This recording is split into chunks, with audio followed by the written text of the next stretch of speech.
Guys,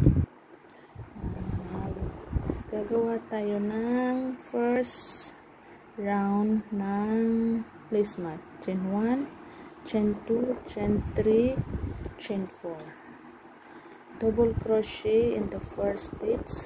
There guys, first stitch. Ayan. Double crochet. So, kailangan natin ng 11. 1 na yun. 2, 3, 4, 5, 6, 7, 8, 9, 10, 11. So, bilangin natin guys, kailangan 12 lahat. So, 1, 2, 3, 4, 5, 6, 7, 8, 9, 10, 11, 12.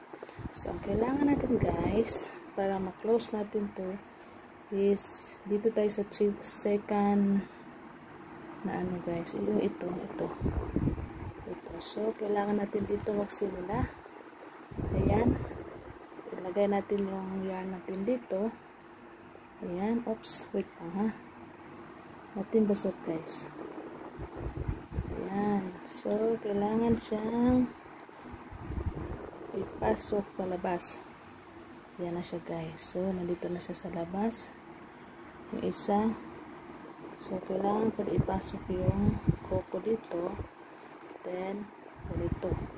So, dalawa na. So, kailangan natin magsimula dito sa likod. Tapos, masali natin tong isang sa harap.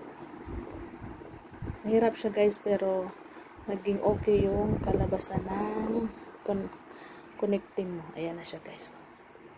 Okay, thank you for watching.